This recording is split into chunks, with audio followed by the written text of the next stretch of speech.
Welcome to the Following Films podcast, where we dive deep into the world of independent cinema and the filmmakers who bring these stories to life. I'm your host, Chris Maynard, and today we have a fantastic conversation lined up.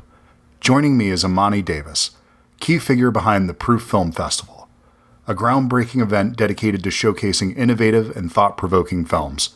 We'll be discussing what makes this festival unique, the kinds of films audiences can expect, and how it's creating new opportunities for emerging filmmakers. Be sure to check out the festival at prooffilmfestival.com for more details on screenings, events, and how you can be a part of this exciting cinematic experience. Hope you enjoy the show. Thanks.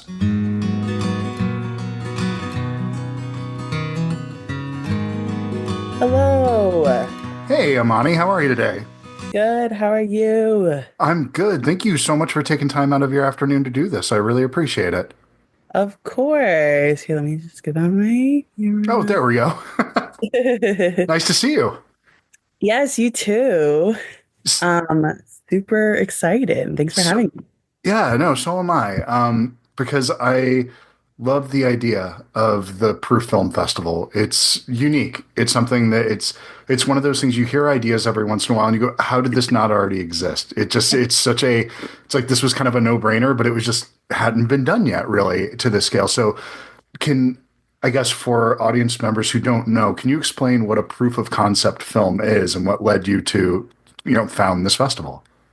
Yeah, for sure. So, hello, I'm Hi. Lonnie. I'm a film programmer, one of the film programmers at the American Cinematheque in Los Angeles. And so when I came in, they wanted to do more with short films and emerging creators in general. And that kind of led us on a journey of, okay, what can we do that's like different, that's filling a gap, filling a need in LA, rather than doing like another short film festival in LA. There's so many. We decided to like do some research about and like talk to filmmakers, talk to stakeholders about like what are the things that we could do that are different. And this kept coming up as something that people were kind of like struggling with. Oh yeah, I made this short as a proof of concept. I'm not really sure what to do with it next. And it was like, I think this is it. I think we could do something here.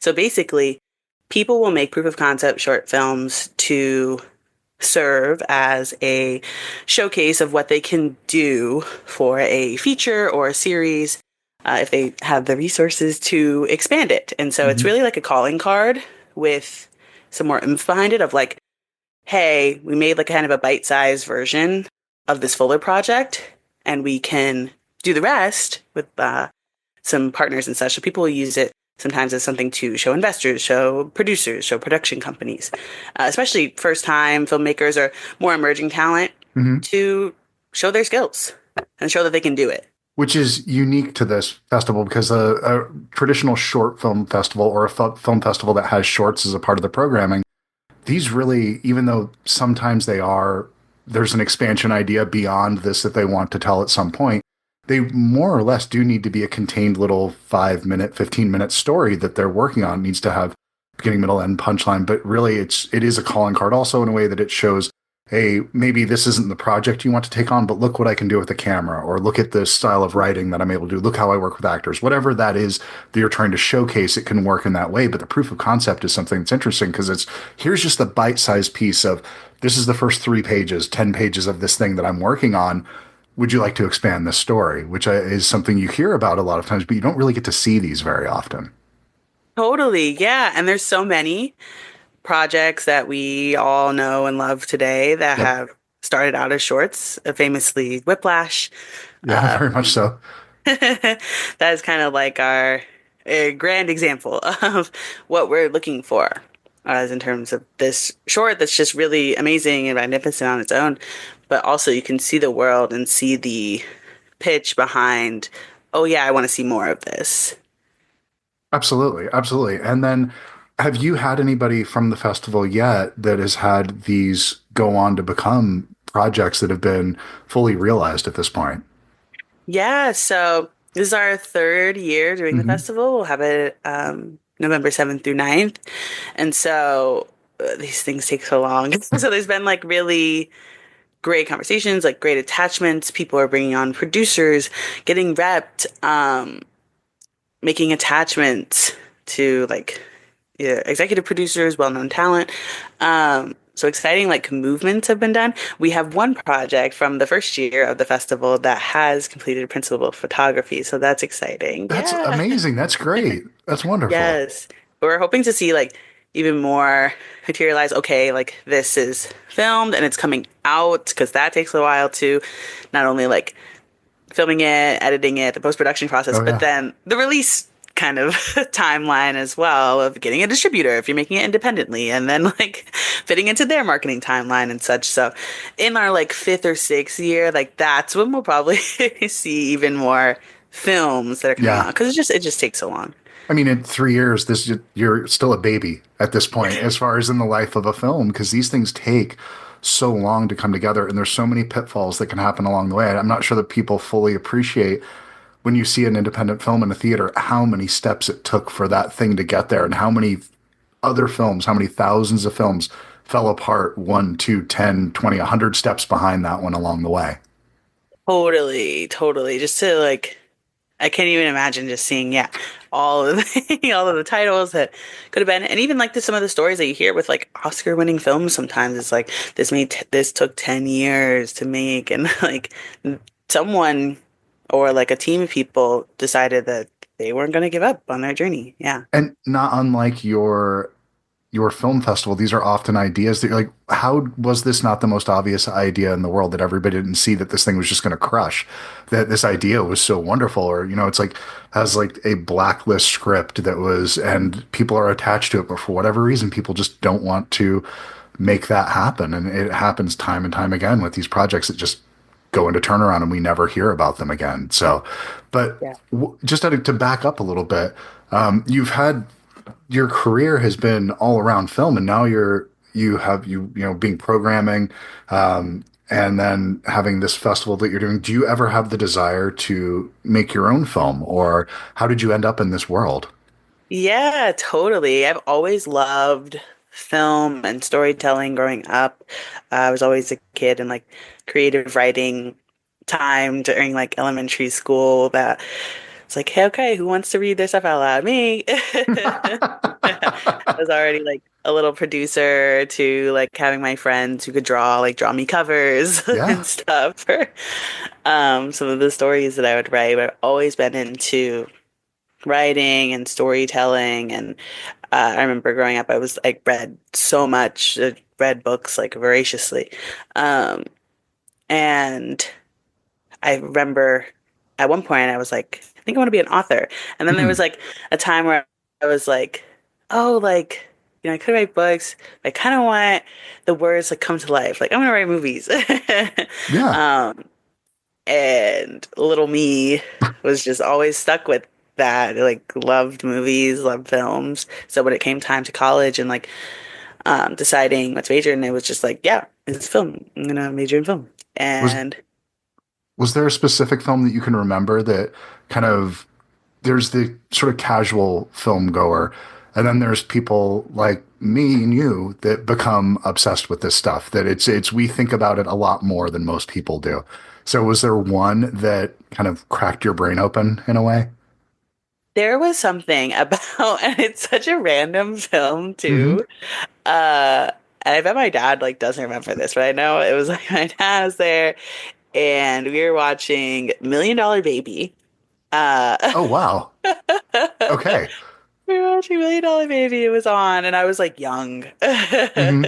Yeah, and I was watching. I'm like, something about this is just like really good. Like, there's something going on here that is really just communicating the story to me in a really well done way, and I'm loving like his performances and such. I'm just like, something about this is just like great.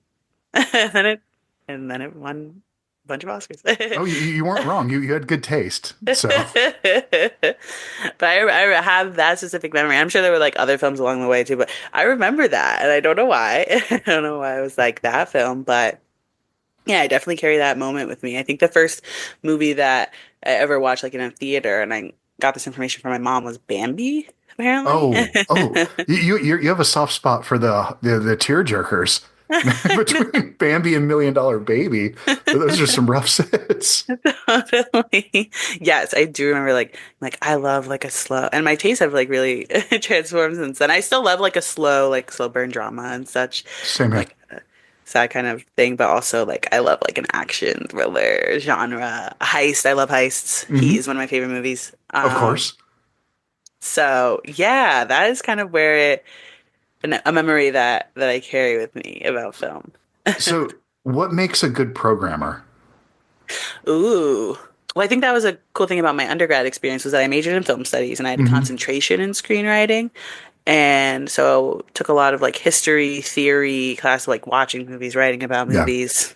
And so I don't think you have to like necessarily like have a whole degree in like film studies to be a film programmer. Obviously, like there's a lot of like that is a privilege that I had. I had parents who were supportive of that track. I um, had support along the way to just like get involved in the arts. I know that's not something that everyone can do, but there is so much Yeah. information online. There's streaming. You can watch a ton of movies and you can really dig into the history of film. I think that is definitely a basic thing that every programmer needs is just like what are the major film movements and what has kind of the timeline of this art form, which is honestly quite young. It's Yeah.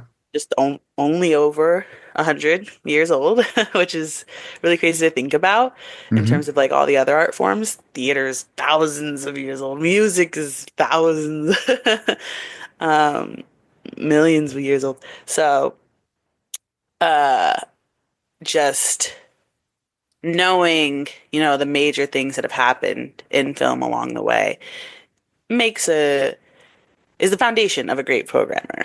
And then what are those gaps that we can see in maybe like the canon Yeah. and things that are always in textbooks, always making the best of the best list? What are the things that we can like unearth and rediscover and recontextualize? I think that can make like a great programmer in terms of how we're thinking about what else is there to think about and show.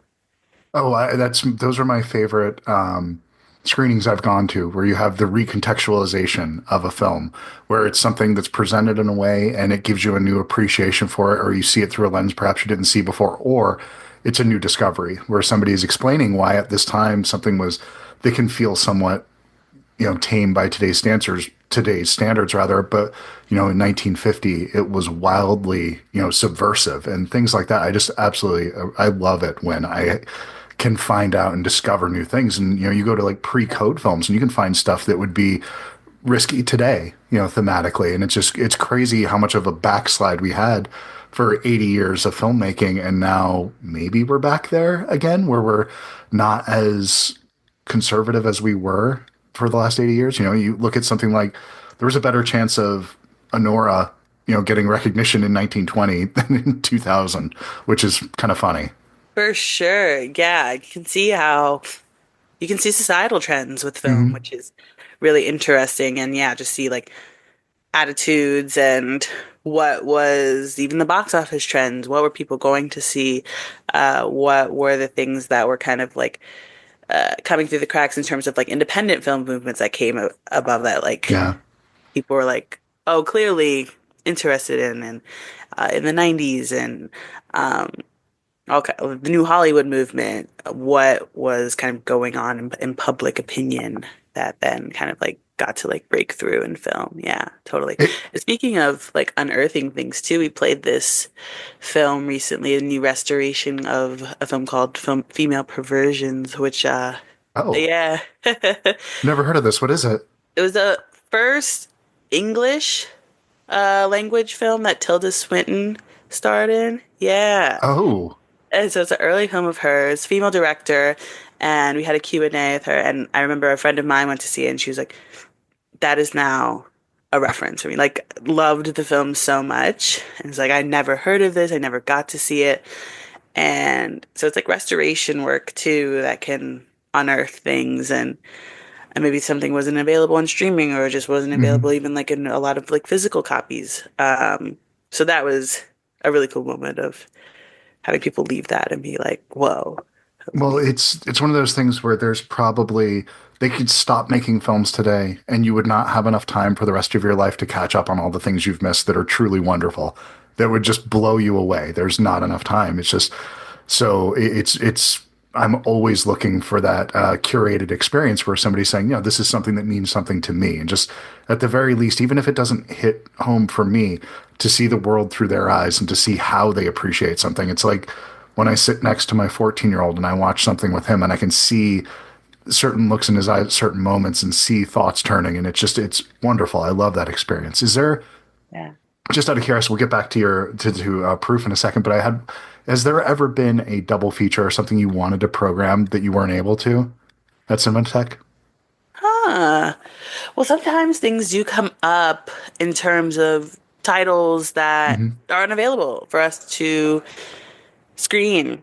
Whether it's things go into like a rights limbo Yeah. situation, and a distribution contract ends with like a major distributor, and then rights revert to somewhere that no one really knows, some production company that is now Hmm. defunct that actually went to this person's cousin, and now there's like an AOL email, and um, so, or there's just a lack of materials. Yeah.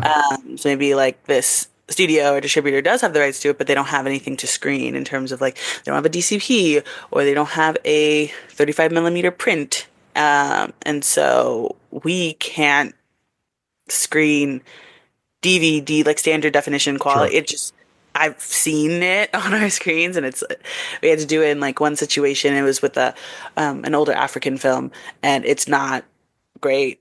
So No, we I've seen it also. It's rough. You can't it's blow it rough. up to that size. It doesn't look great. So, Yeah, for sure. So then it's just like, well, we'll have to like wait until like someone restores this or a DCP is yeah. found or a print is found.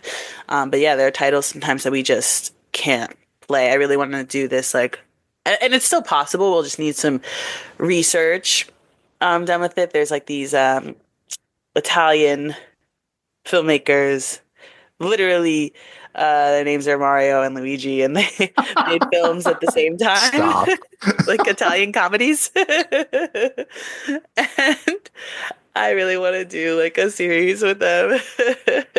But it'll just require, yeah, some research in terms of the prints in Italy and how we can like Right. there maybe there's like a someone we can partner with in terms of like shipping and such. So um yes, I remember first having that idea and being like, oh, this wouldn't be possible right now. Well, we can put it on the back burner for another time. So that's yeah, that's unfortunately the nature of how that works. But I was wondering if there's something you're looking for when you're going through proof of concept films, and you're is there something that you say there's certain not boxes you want to check, but are there certain thematic things you're looking for, or certain representation that matters to you, or things like that?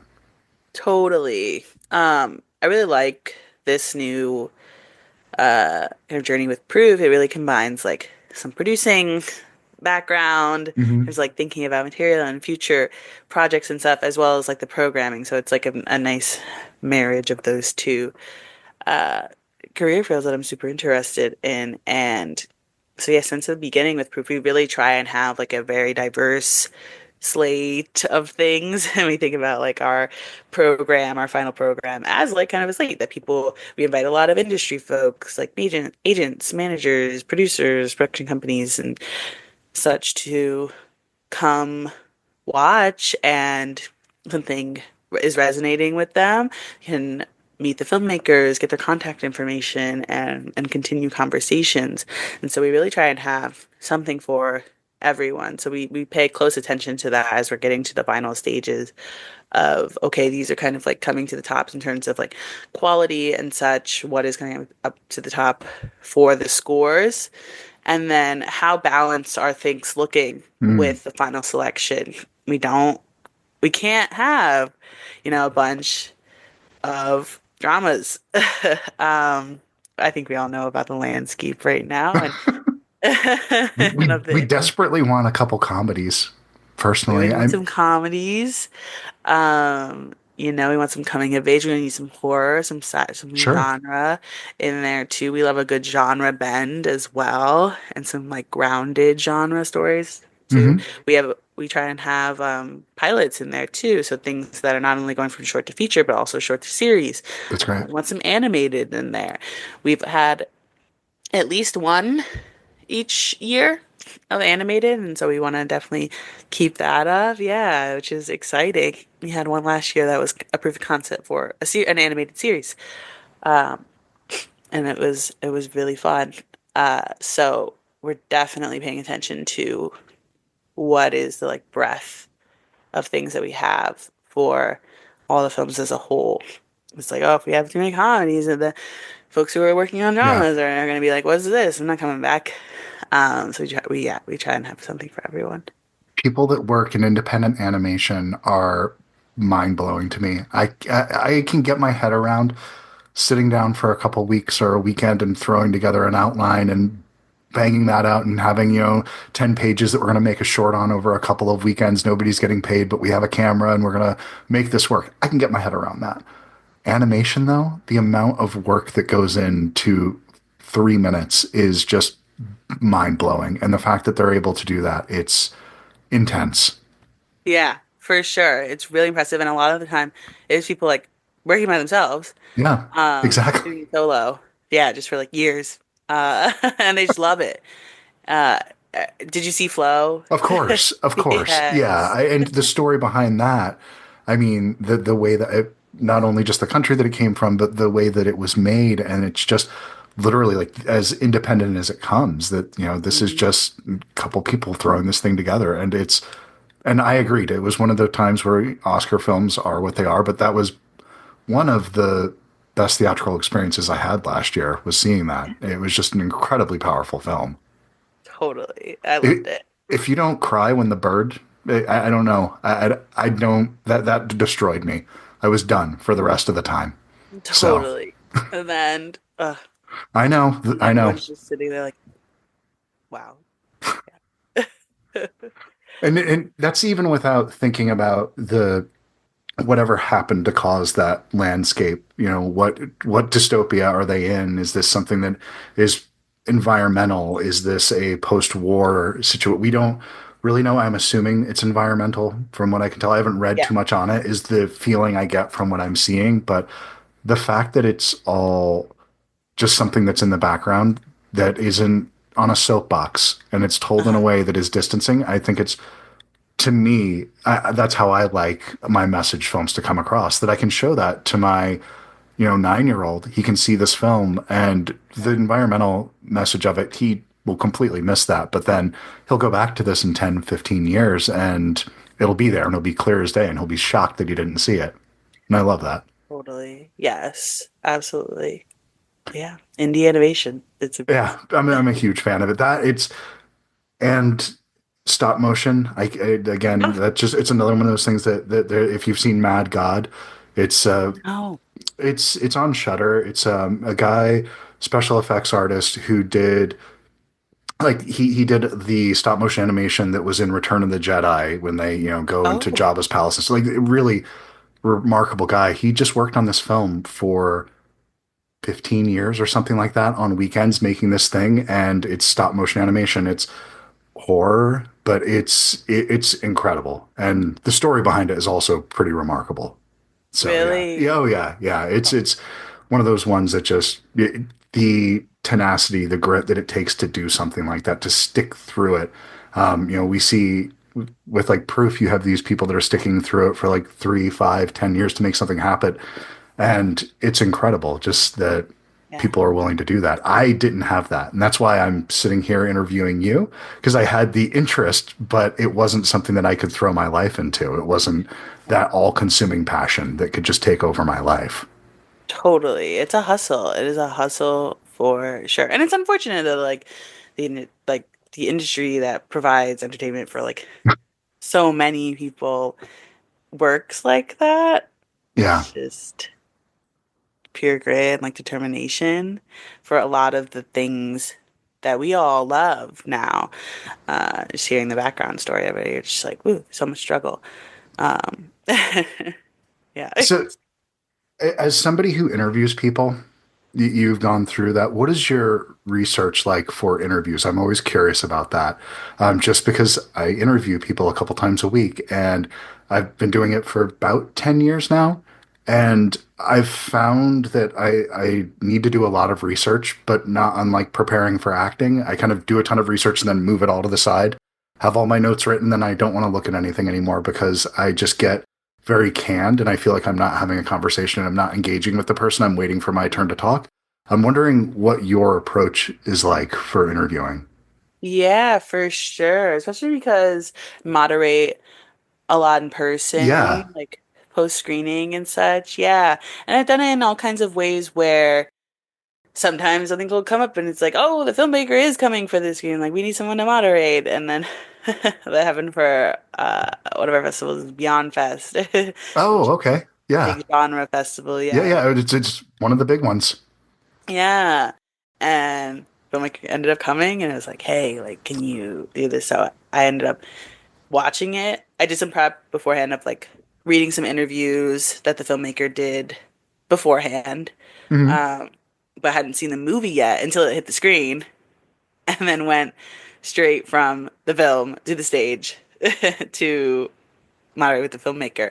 And so that was really fresh, just like reactionary moderation, which was really fun. And he was really cool. So sometimes I do like to do that of like just watching it and then going on stage and talking about it kind of in Oh, real yeah. time.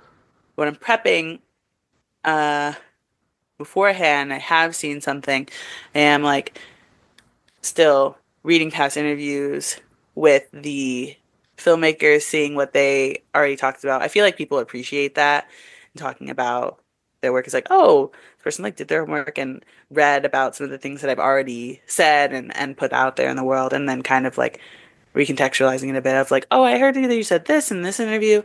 What was this like?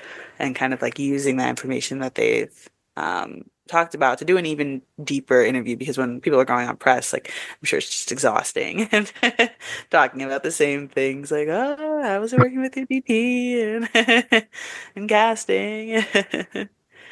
Um, so that is what I try to do is read those past interviews, watch past videos. Those are always helpful too, in understanding more about them and the piece. That's great. That's actually it's a really smart approach and having being able to watch something and come out right with fresh eyes. I try to do that when I can. If I'm able to time it to where I'm watching something and it's finishing and 15 minutes later I'm talking to the person, Yes. because most of what I do is virtual. It's rarely in person because I'm based in Arizona. When I can do it in person, I always jump at that. But doing it virtually, I do get that opportunity to do that. When you have that fresh in your mind, it's just really nice to sit down and talk to the person that created something. It's such a wonderful, treat that I don't know how I got here, and I still, I'm not going to question it too much because it's still I enjoy it too much. I mean, you're Don't so want good at it. Well, it. thank you. I appreciate that. Just to get back to the proof and kind of wrap up that, when are the submissions due by, and how can people find out more about the festival? Yes, we host our submissions on Film Freeway, which is great. Love Film Freeway. It's so user friendly. Hmm. And so you can find us on there, Proof Film Festival. We have like the purple logo. And our final deadline is June 1st. So we're right now in our regular timeline, and then we'll hit the late deadline in May. And then, yeah, final deadline is June 1st. Perfect. I love it. And okay, so when I do interviews, I always have one question that could blow up the interview, and I will either start with it or I'll finish with it. And Ooh. so I'm going to finish with the question that could have ruined the interview for you. Okay, it's a compliment though. I Uh, love your glasses. And in your pictures, when I was doing my research, I saw that you always have these like really bold glasses, and you're wearing bold glasses right now. And I wear the most pedestrian, boring glasses in the world because whenever I'm trying them on, I'm like, oh, I love this, animal print or something along those lines. But I'm like, that is a bold look to be tied to for 2 years. So I'm wondering if that's something, do you just have like a drawer full of glasses, or is it something you look at something and it's like, okay, you know what? That is me for 2 years. I'm going to do that. That is a great question. I do Okay. like having, first of all, thank you. I do love a bold glasses kind of look. And with this, I was with these glasses, they're like black, thick. It's like I definitely see that being an everyday kind of thing. I had ones before this that were like leopard, like cheetah Yeah. print, which I did like switching between like another pair of black ones that I had. My black ones broke. So then I ended up wearing the cheetah ones like all the time, which I usually don't do.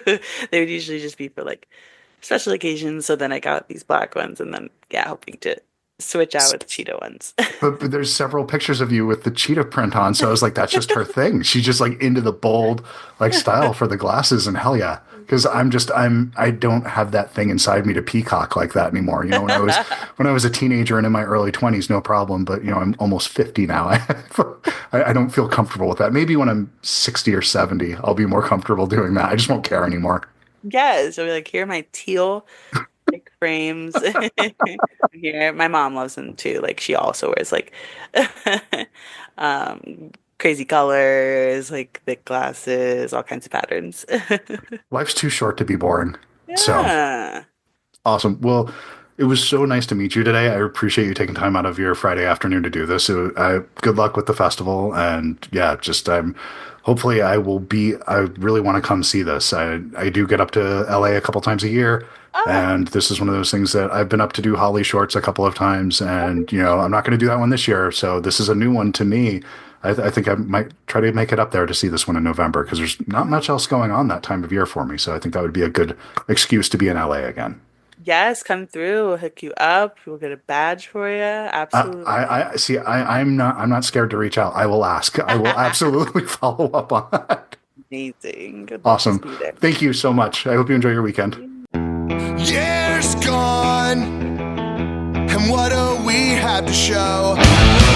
Wasted time that I know, and fear's gone, and where did all of it go? And my pride, and my mind follows my pride.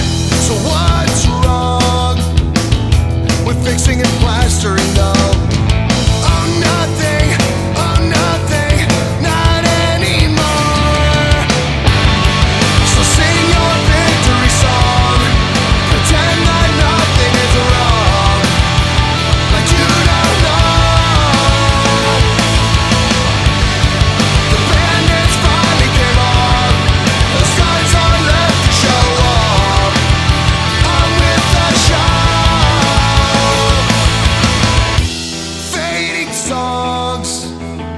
Let's not repeat the show.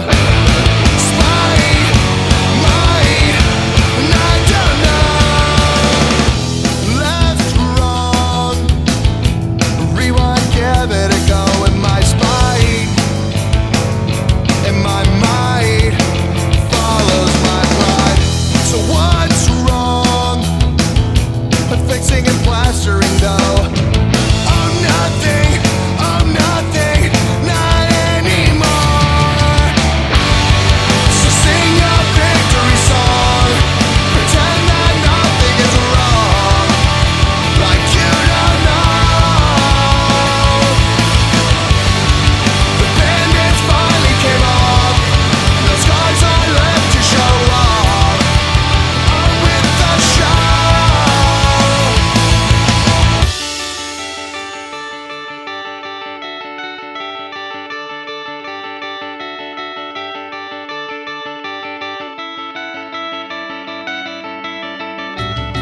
So sing your victory song, sing your victory song.